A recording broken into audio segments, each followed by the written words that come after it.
Seorang CEO yang kehilangan segalanya hanya untuk menemukan bahwa musuh terbesarnya adalah bagian dari rencana besar sang ayah untuk menguji nuraninya. Di atas reruntuhan panti asuhan, rahasia tentang Project Phoenix akhirnya mengungkap bahwa harta sejati bukanlah saham, melainkan teknologi yang bisa menyelamatkan dunia. Jika kalian berada di posisi Arga, apakah kalian sanggup memaafkan Pak Surya? Setelah tahu bahwa semua pengkhianatannya adalah bagian dari ujian masa depan. tulis pendapat kalian di kolom komentar. Berasal dari kota mana kalian? Silahkan tulis nama kota di komentar agar kita bisa saling kenal dengan dekat. Embun pagi masih menggantung di pucuk-pucuk pohon area Aditama Hope Foundation. Arga Aditama, dengan kaos polo sederhana dan celana kargo, menarik napas panjang. Di depannya, kompleks pendidikan yang dulunya panti asuhan kumuh, kini berdiri megah dengan arsitektur modern yang ramah lingkungan. Tidak ada lagi jas seharga ratusan juta. Arga merasa jauh lebih hidup saat memegang daftar stok makanan untuk anak-anak panti daripada saat memegang laporan bursa efek. Sistem logistiknya bermasalah lagi, Pak. Suara Pak Surya memecah keheningan. Pria tua itu tetap tegap, namun ada gurat kecemasan di dahinya yang lebar. Ia menyerahkan sebuah tablet yang menunjukkan grafik pengiriman yang kacau. Beberapa truk pemasok bahan bangunan untuk sayap baru panti dilaporkan dialihkan ke lokasi yang tidak dikenal. Arga mengambil tablet itu. Jemarinya bergerak cepat di atas layar. Matanya menyipit saat melihat deretan kode merah yang berkedip. Ini bukan sekadar kesalahan teknis. Seseorang telah masuk ke dalam server inti Astra Group dengan otorisasi tingkat tinggi. Arga merasakan sensasi dingin menjalar di tengkuknya. Kode yang digunakan untuk membobol sistem ini adalah Project Phoenix, protokol keamanan yang ia ciptakan sendiri 5 tahun lalu, dan seharusnya sudah dihapus secara permanen. Siapa yang punya akses ke file cadangan Project Phoenix? Surya. Tanya Arga. Suaranya rendah, namun penuh penekanan. Pak Surya hanya menggeleng perlahan. Hanya ada 3 orang yang tahu tentang proyek itu. Arga, Pak Surya, dan mendiang ayah Arga. Arga menoleh ke arah gedung administrasi, di mana bayangan seseorang tampak di balik kaca lantai 2. Menghilang sesaat setelah Arga menatapnya. Di sudut kota yang berbeda, di dalam sel yang dingin, Maya duduk di tepi tempat tidur besinya. Rambutnya yang dulu indah, kini tampak kusam, namun sorot matanya lebih tajam dari sebelumnya. Ia memegang selembar kertas kecil yang diselipkan di dalam roti jatah sarapannya. Sebuah senyum tipis, hampir tak terlihat, tersungging di bibirnya saat membaca satu kalimat singkat. Benih sudah ditanam, Kakak. Debu konstruksi berterbangan saat Arga meninjau pembangunan perpustakaan panti. Di tengah kerumunan pekerja, seorang wanita muda dengan rompi proyek kuning dan helm putih tampak sibuk mengarahkan ekskavator. Ia memegang gulungan cetak biru dengan cara yang sangat profesional. Saat ia melepas helmnya, rambut hitam sebahu yang lurus jatuh membingkai wajah ovalnya yang berwarna sawo matang khas Indonesia. Bapak Aditama, saya Elara, arsitek relawan dari firma lokal, ucap wanita itu, sambil mengulurkan tangan. Senyumnya tampak tulus, dengan mata yang sedikit mengecil saat tertawa. Arga menyambut uluran tangannya, merasakan telapak tangan yang sedikit kasar, ciri khas orang yang sering terjun ke lapangan. Ada sesuatu pada Elara yang membuat Arga merasa nyaman, sekaligus waspada. Elara mulai menjelaskan konsep Green Library yang ia usulkan. Ia bicara tentang cahaya alami, sirkulasi udara, dan bagaimana bangunan harus melayani manusia, bukan sebaliknya. Kata-katanya mengalir dengan kecerdasan yang mengingatkan Arga pada dirinya sendiri saat pertama kali membangun Astra. Elara tidak tampak terpesona dengan nama besar Arga. Ia justru lebih tertarik mendiskusikan nasib anak-anak yang akan menggunakan perpustakaan itu. Namun, saat Elara berbalik untuk mengambil meteran, sebuah gantungan kunci kecil yang tergantung di tasnya menarik perhatian Arga. Itu adalah miniatur kunci perak dengan ukiran yang sangat spesifik. Ukiran yang sama dengan kunci brankas rumah lama Arga yang dulu pernah ia tunjukkan pada Maya. Jantung Arga berdegup kencang. Ia mencoba bersikap biasa, namun matanya terus mengikuti gerak-gerik Elara. Malam itu, Arga kembali ke ruang kerjanya. Ia membuka laptop dan mulai mencari latar belakang Elara. Hasilnya bersih, terlalu bersih. Lulusan terbaik, pengalaman internasional, dan rekam jejak sosial yang luar biasa. Namun, Arga tahu bahwa di balik air yang tenang, seringkali terdapat arus yang mematikan. Ia teringat kembali pada bayangan di lantai 2 tadi siang. Apakah Elara hanya seorang relawan? Atau dia adalah bagian dari Project Felix yang bangkit dari kubur?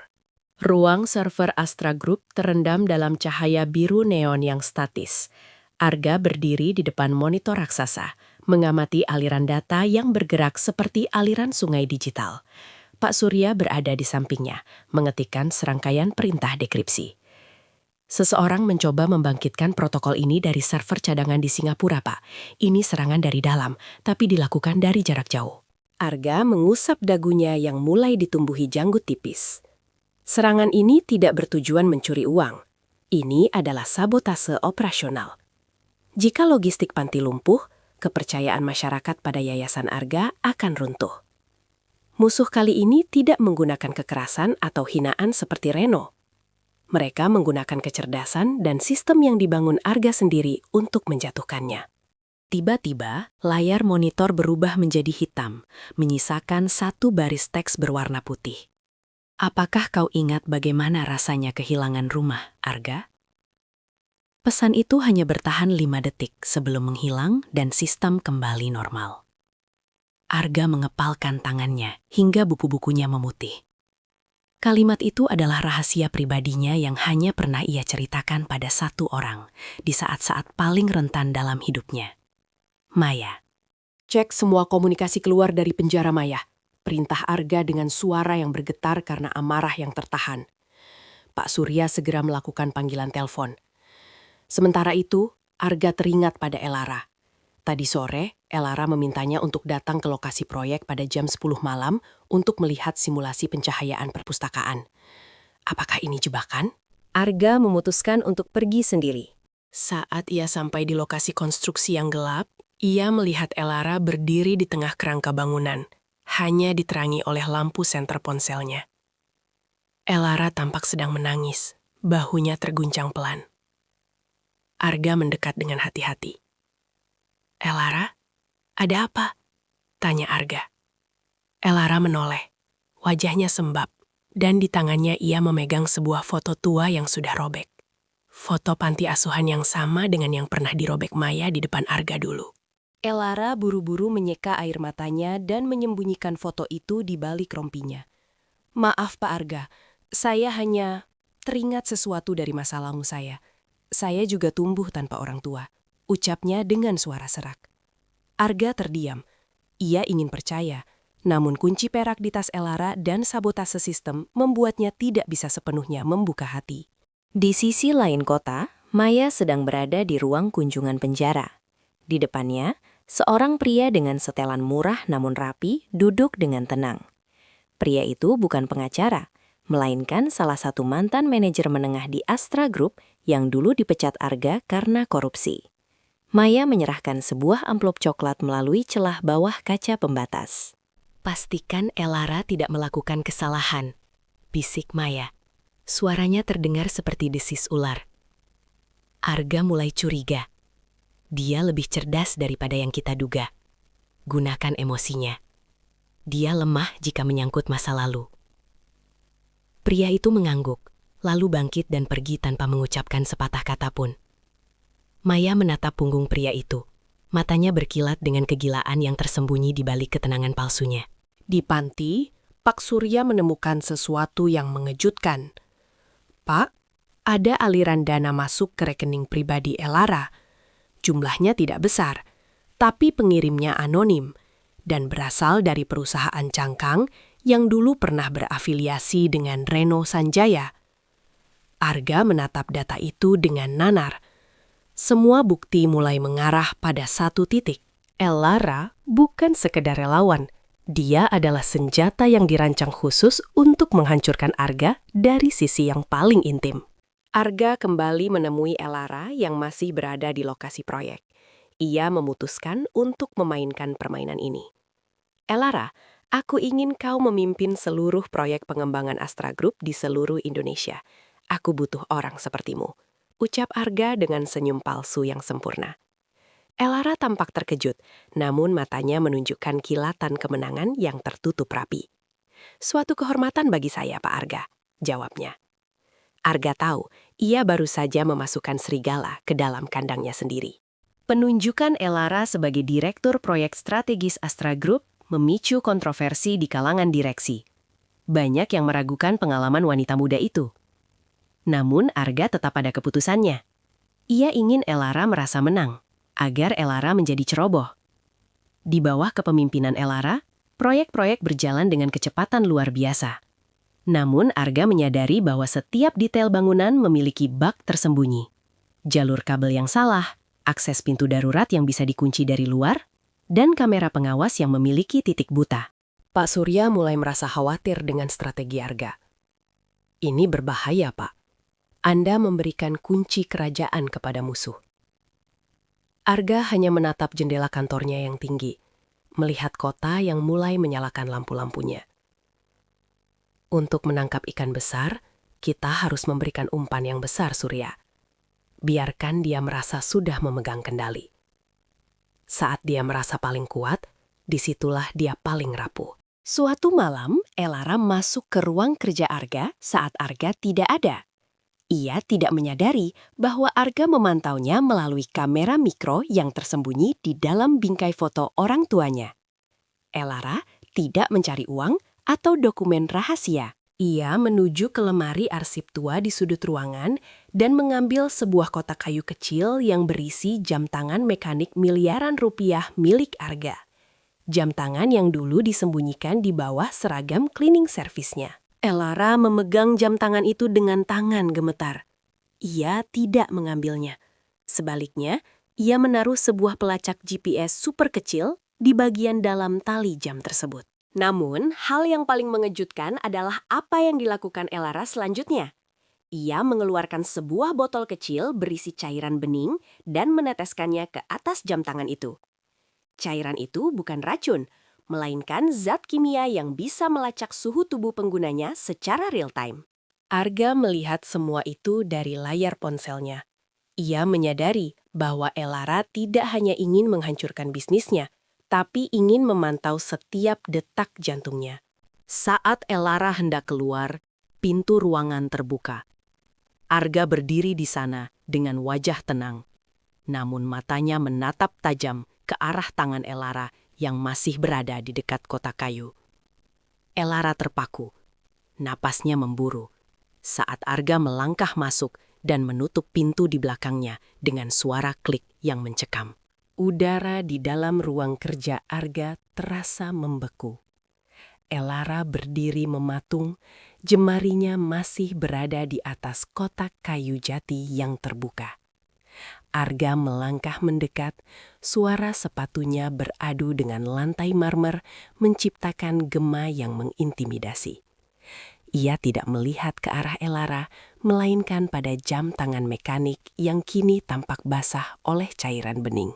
Cairan itu untuk membersihkan karat, Pak Arga. Saya melihat ada noda kecil di talinya. Suara Elara bergetar, namun ia berhasil mempertahankan kontak mata. Arga mengambil jam tangan itu, mencium aromanya yang samar seperti logam, lalu menaruhnya kembali.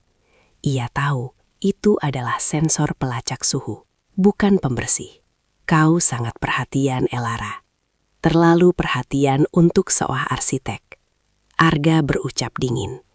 Ia berjalan menuju jendela besar, membelakangi Elara. Bagaimana perkembangan pondasi di sayap timur panti? Aku dengar ada sedikit kendala pada campuran semennya. Elara terkesiap kecil. Ia segera memperbaiki posisinya. Hanya masalah teknis kecil, Pak. Semuanya sudah saya atur agar sesuai standar. Elara tidak tahu bahwa Arga sudah mendapatkan laporan laboratorium independen yang menyatakan bahwa semen tersebut sengaja dicampur dengan bahan yang akan membuatnya retak dalam 6 bulan. Masalah ini jauh lebih dalam dari sekadar sabotase digital. Elara sedang mencoba meruntuhkan bangunan fisik yang menjadi simbol harapan Arga. Arga berbalik, memberikan senyum tipis yang tidak mencapai matanya. Ia membiarkan Elara pergi dari ruangan itu. Namun, saat pintu tertutup, Arga segera membuka laptopnya. Ia mengakses pelacak yang baru saja dipasang Elara pada jam tangannya. Arga sengaja membiarkan dirinya terlacak. Ia ingin Elara merasa menang, sementara ia mulai menelusuri siapa yang sebenarnya menginstruksikan Elara untuk melakukan sabotase fisik yang begitu berbahaya. Di layar monitor, ia melihat sebuah titik koordinat yang tidak asing. Sebuah dermaga tua di pinggiran kota yang sering digunakan untuk transaksi gelap.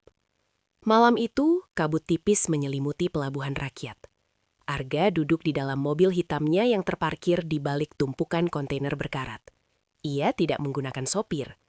Matanya terpaku pada sebuah mobil sedan perak yang baru saja berhenti di ujung dermaga. Seorang pria turun dengan mantel gelap, topi menutupi sebagian wajahnya. Arga mengerutkan dahi. Postur itu sangat familiar. Pintu penumpang sedan terbuka, dan Elara keluar dengan langkah terburu-buru. Ia menyerahkan sebuah map coklat kepada pria bermantel itu. Arga meraih teropong malamnya. Jantungnya berdegup kencang saat cahaya lampu dermaga yang remang-remang menerpa wajah sang pria saat ia melepas topinya sebentar untuk menyeka keringat. "Pak Surya," bisik Arga. Suaranya nyaris hilang di telan suara ombak. Dunia seolah berhenti berputar.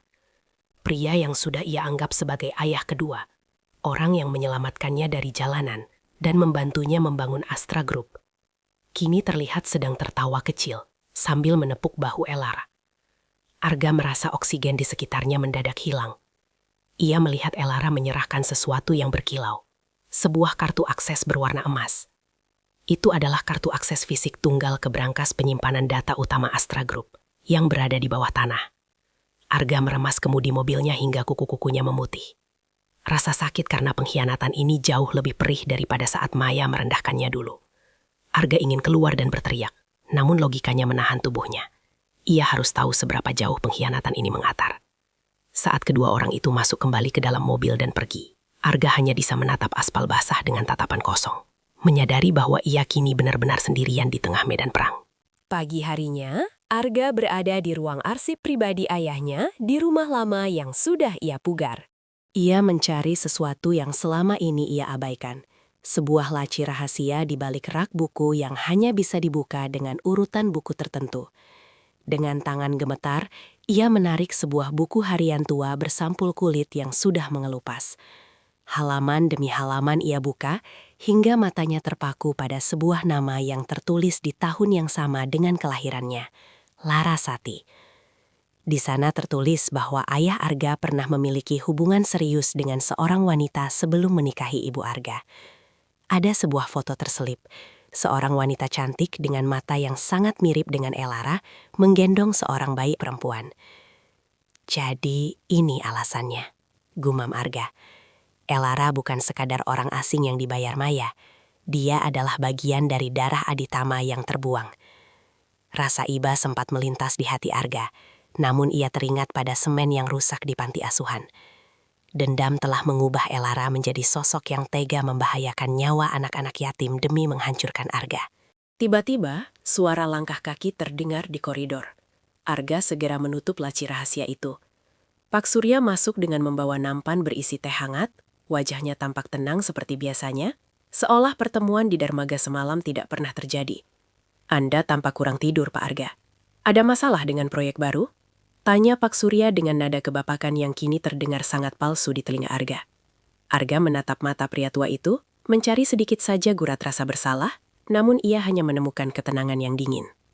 Arga menerima teh itu, menyesapnya perlahan, sambil membayangkan racun apa yang mungkin sedang dipersiapkan oleh orang kepercayaannya ini.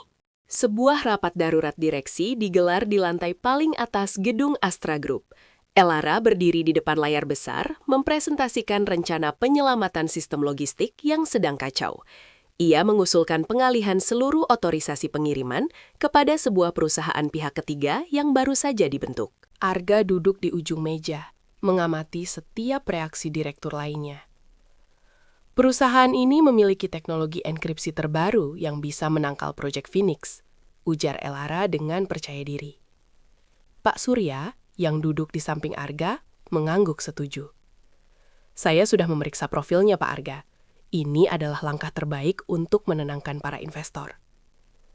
Arga tahu bahwa perusahaan pihak ketiga itu sebenarnya dikendalikan oleh Darwin dan Maya dari balik layar. Arga bangkit dari kursinya, berjalan mengelilingi meja rapat. Atmosfer ruangan menjadi sangat tegang. Ia berhenti tepat di belakang kursi Elara, menaruh tangannya di sandaran kursi wanita itu. Jika aku menandatangani pengalihan ini, maka seluruh kontrol Astra Group akan berpindah tangan secara hukum. Apakah kau yakin ini yang terbaik untuk panti asuhan kita, Elara?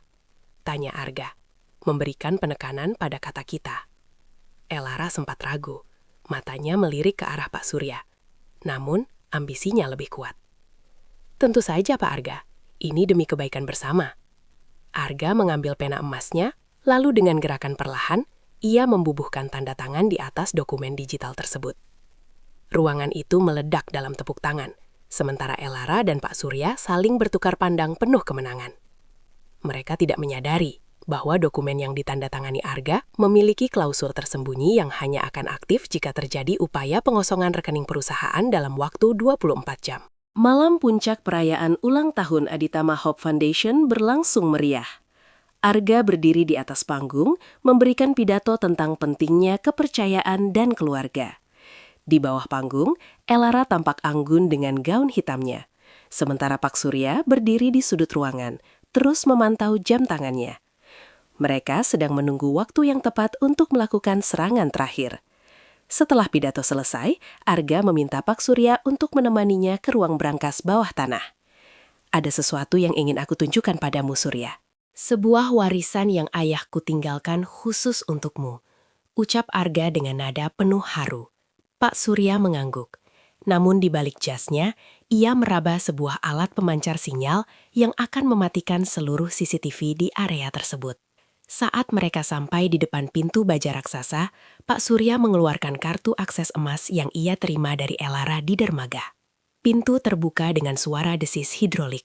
Namun, di dalam brankas itu tidak ada tumpukan uang atau dokumen emas. Ruangan itu kosong. Hanya ada sebuah kursi tunggal yang menghadap ke sebuah layar monitor besar yang sedang menampilkan rekaman pertemuan mereka di dermaga tempo hari. Pak Surya membeku. Arga berbalik. Wajahnya kini tidak lagi menunjukkan keramahan. Sejak kapan, Surya? Sejak kapan kesetiaanmu berubah menjadi harga yang bisa dibeli? Tanya Arga dengan suara yang pecah. Tiba-tiba, lampu di dalam brankas padam total. Suara langkah kaki cepat terdengar masuk ke dalam ruangan. Saat lampu darurat berwarna merah menyala, Arga melihat Elara berdiri di pintu masuk dengan pistol penenang di tangannya. Sementara Pak Surya sudah berada di belakang Arga, mengunci lehernya dengan lengan yang kuat, membuat Arga terengah-engah mencari udara di tengah kegelapan yang mencekam. Lampu darurat berwarna merah berdenyut pelan, seperti jantung yang sedang sekarat.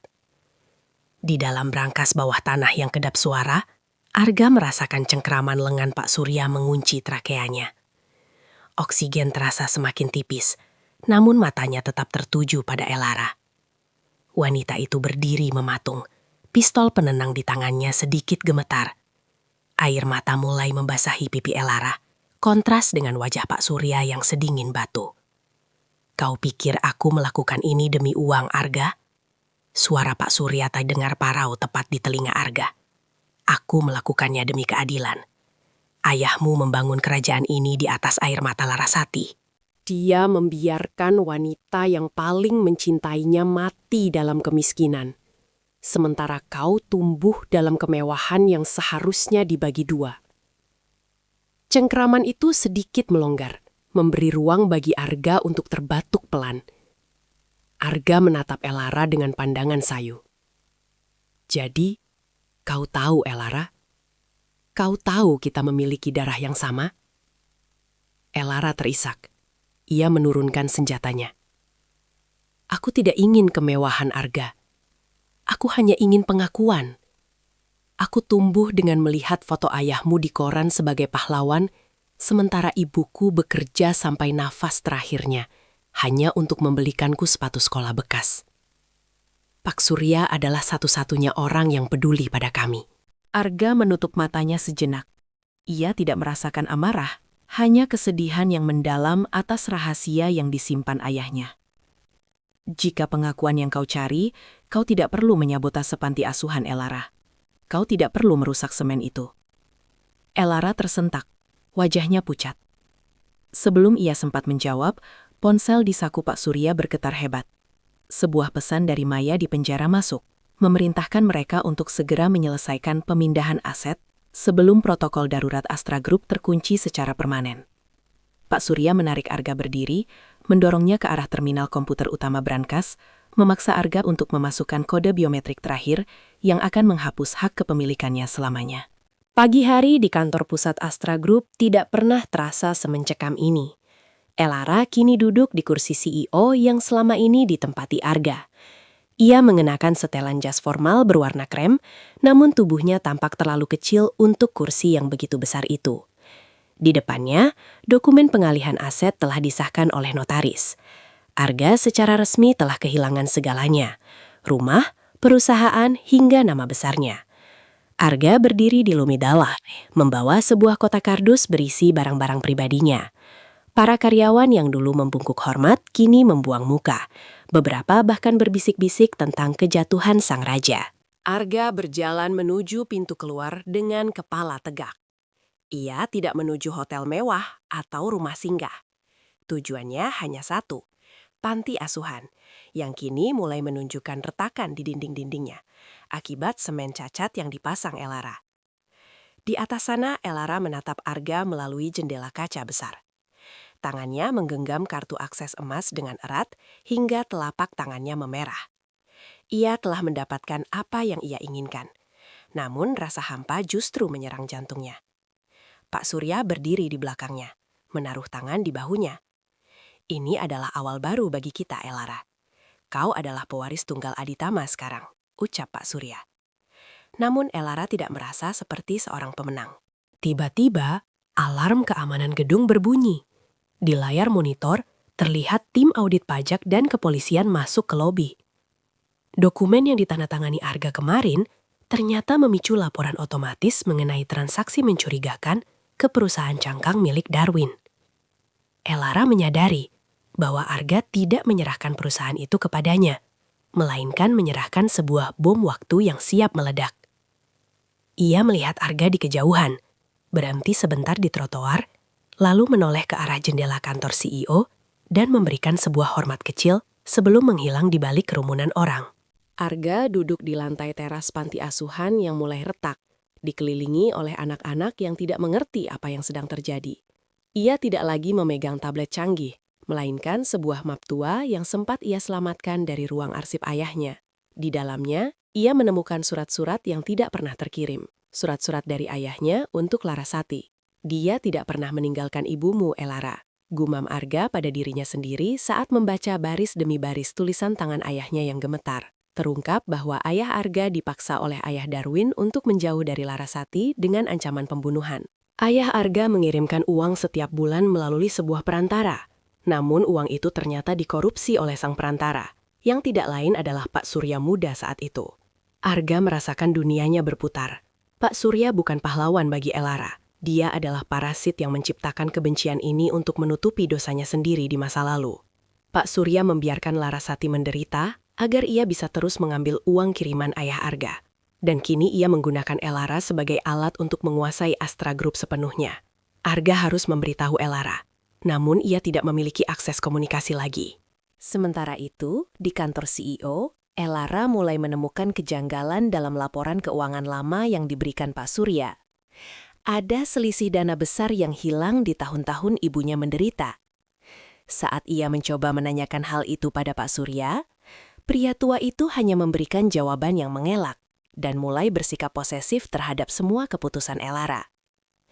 Elara mulai merasa bahwa ia bukan sedang memimpin sebuah kerajaan, melainkan sedang dikurung di dalam penjara emas yang dibangun oleh orang yang paling ia percayai.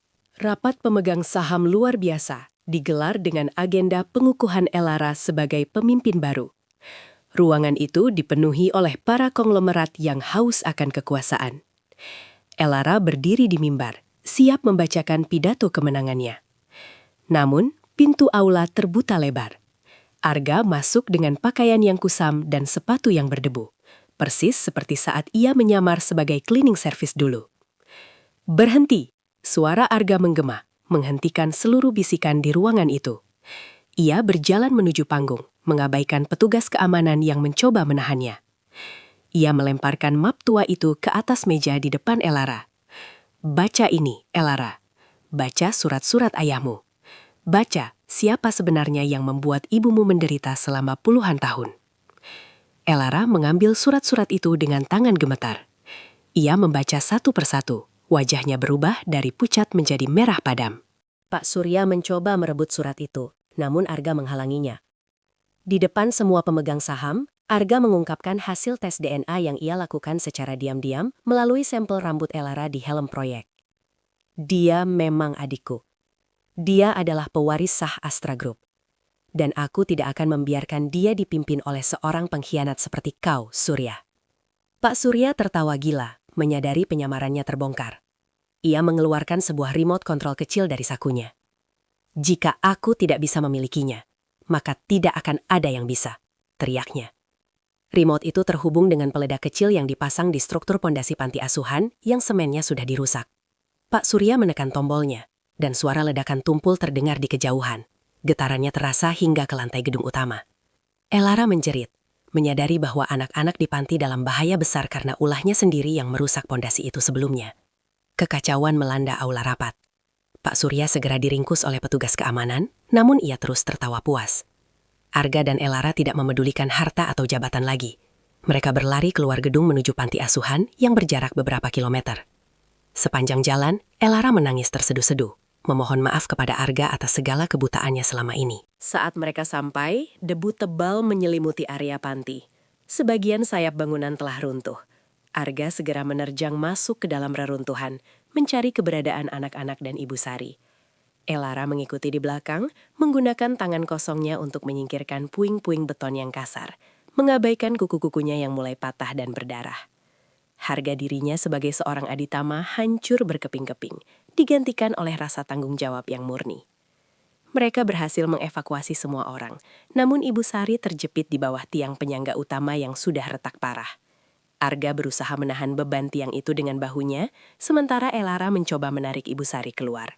Di saat kritis itu, Elara menyadari bahwa inilah ujian yang sebenarnya. Bukan tentang siapa yang memegang saham terbanyak, tapi tentang siapa yang bersedia mengorbankan nyawa untuk orang lain. Tiba-tiba, terdengar suara gemuruh dari bagian bangunan yang lain. Maya, yang ternyata telah bebas bersyarat melalui koneksi gelap Darwin, berdiri di kejauhan dengan senyum kemenangan. Ia memegang ponsel, melakukan siaran langsung kejadian itu untuk menghancurkan reputasi Arga selamanya, dengan narasi bahwa Arga gagal menjaga keselamatan panti asuhannya sendiri. Namun, Maya tidak menyadari bahwa di belakangnya, Pak Surya yang berhasil lolos dari kawalan polisi sedang mendekat dengan tatapan mata yang gelap, membawa sebilah pisau kecil yang ditujukan bukan untuk Arga, melainkan untuk Maya yang dianggapnya telah merusak rencana sempurnanya. Debu semen yang menyesakkan dada perlahan mulai mengendap. Namun, ketegangan di halaman panti asuhan justru semakin memuncak. Arga, dengan pelipis yang mengalirkan darah segar, berhasil menarik Ibu Sari keluar dari reruntuhan, tepat sebelum balok beton terakhir ambruk. Elara langsung memeluk wanita tua itu. Tangisnya pecah meratapi kebodohan yang hampir merenggut nyawa orang-orang tak berdosa. Di sisi lain, di balik bayang-bayang pohon beringin tua, sebuah drama gelap sedang berlangsung. Maya masih terpaku pada ponselnya. Wajahnya yang tirus tampak pucat saat melihat siaran langsungnya justru dipenuhi oleh komentar simpati dari jutaan netizen yang terharu melihat aksi heroik Arga. Rencana penghancuran reputasi itu bumerang. Tiba-tiba, sebuah tangan yang dingin dan gemetar mencengkram bahu Maya. "Kau merusak segalanya, Maya," bisik Pak Surya. Pria tua itu kini tampak seperti hantu, matanya merah dan suaranya penuh keputusasaan. "Uang itu perasaan itu. Semuanya hampir di tanganku, sebelum kau memutuskan untuk muncul dan mencari panggung. Maya mencoba melepaskan diri, namun Pak Surya justru menariknya ke arah area bangunan yang masih labil. Arga yang menyadari kegaduhan itu segera berdiri. Ia melihat Pak Surya menodongkan pisau kecil ke arah Maya, bukan karena ingin melindunginya, tapi karena dendam pada kegagalan rencana mereka. Arga melangkah maju, tangannya terbuka lebar untuk menunjukkan bahwa ia tidak membawa senjata. Ia harus menenangkan pria yang telah merawatnya selama puluhan tahun, namun akhirnya berkhianat. Namun, tepat saat Arga hendak bicara, suara retakan besar terdengar dari atap gedung utama yang masih berdiri. Pak Surya dan Maya berdiri tepat di bawah bayang-bayang menara lonceng panti yang mulai miring ke arah mereka. Waktu seolah melambat bagi Arga. Menara lonceng panti, simbol kedamaian tempat ia dibesarkan, kini menjadi ancaman maut. Di bawahnya, dua orang yang paling banyak menyakitinya, Pak Surya yang berkhianat, dan Maya yang penuh dendam, terjebak dalam pertikaian mereka sendiri. Petugas penyelamat berteriak agar Arga menjauh, karena getaran dari reruntuhan bisa membuat seluruh area amblas.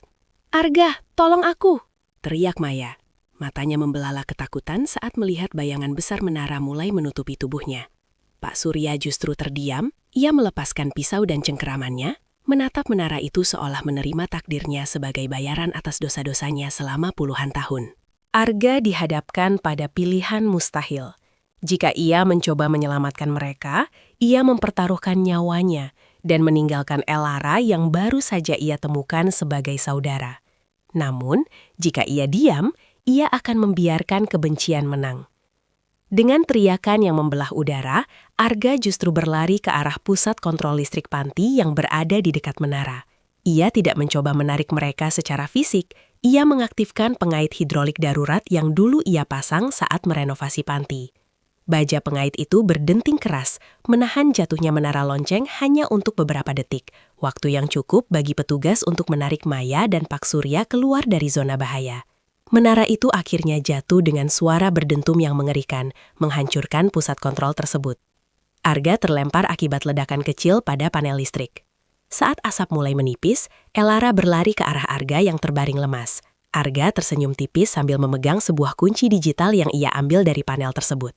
Kunci itu adalah failsafe terakhir dari ayahnya, sebuah protokol yang menyatakan bahwa jika panti asuhan hancur secara fisik, maka seluruh aset Astra Group secara hukum akan berpindah ke tangan yayasan publik yang tidak bisa digugat oleh siapapun, termasuk Elara atau Pak Surya. Ini adalah rencana besar ayahnya untuk memastikan bahwa hanya orang yang peduli pada kemanusiaan yang bisa mengelola warisannya. 3 bulan telah berlalu sejak insiden berdarah di panti asuhan. Gedung Astra Group kini memiliki suasana yang berbeda. Tidak ada lagi ketegangan yang menyesakkan. Arga duduk di ruang rapat, namun ia tidak duduk di kepala meja. Posisi itu kini ditempati oleh Elara, yang tampil jauh lebih dewasa dengan batik motif parang yang elegan.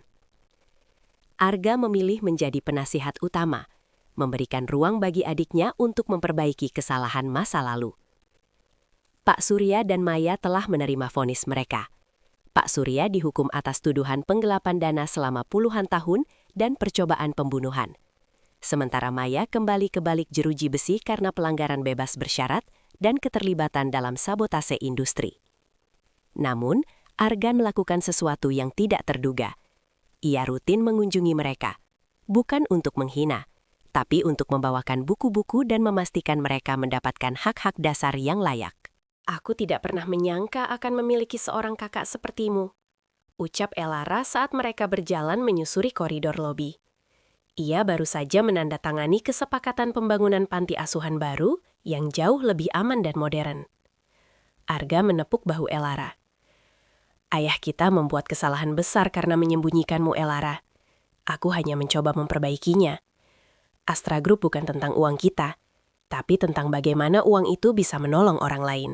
Lobi Mall Grand Astra kini memamerkan foto-foto anak panti asuhan yang sukses dalam pendidikan mereka. Arga melihat pantulan dirinya di kaca gedung. Ia tidak lagi melihat seorang pembersih kaca yang penuh dendam atau seorang CEO yang angkuh. Ia melihat seorang manusia yang sudah utuh. Namun, sore itu, sebuah paket tanpa nama sampai di meja Arga. Isinya adalah sebuah surat lama dari pengacara keluarga yang sudah almarhum, menyebutkan bahwa ada satu rahasia lagi tentang proyek Phoenix yang belum benar-benar terungkap. Arga membuka surat itu di rumah lamanya yang tenang. Di dalamnya terdapat sebuah koordinat satelit menuju sebuah pulau kecil di Kepulauan Seribu. Bersama Elara dan Pak Surya, yang mendapatkan izin keluar sementara dengan pengawalan ketat untuk menunjukkan lokasi tertentu, Arga menuju ke sana. Ia merasa bahwa perjalanan ini adalah babak penutup dari semua badai yang menerpa keluarganya. Di pulau itu terdapat sebuah gudang arsip bawah tanah yang sangat rapi. Pak Surya menunjukkan sebuah ruangan yang terkunci dengan pemindai retina. Saat Arga memindai matanya, pintu terbuka lebar. Ruangan itu berisi ribuan botol kecil benih tanaman langka dan teknologi pemurnian air bersih yang belum pernah dipublikasikan. Proyek Phoenix bukan tentang keamanan digital, Arga, bisik Pak Surya. Suaranya penuh penyesalan. Ayahmu tahu bahwa kekayaan materi bisa lenyap dalam sekejap. Phoenix adalah proyek untuk masa depan saat dunia mengalami krisis sumber daya. Dia membangun Astra Group hanya sebagai kedok untuk mendanai riset ini. Arga dan Elara tertegun melihat skala kemanusiaan yang dipikirkan oleh ayah mereka. Segala kebencian Elara terhadap ayahnya menguap seketika. Ia menyadari bahwa ia tidak pernah dibuang. Ayahnya justru sedang membangun sesuatu yang sangat besar sehingga harus menjauhkan orang-orang yang dicintainya dari bahaya spionase industri. Elara berlutut di lantai gudang yang dingin, menangis memohon maaf pada bayang-bayang ayahnya.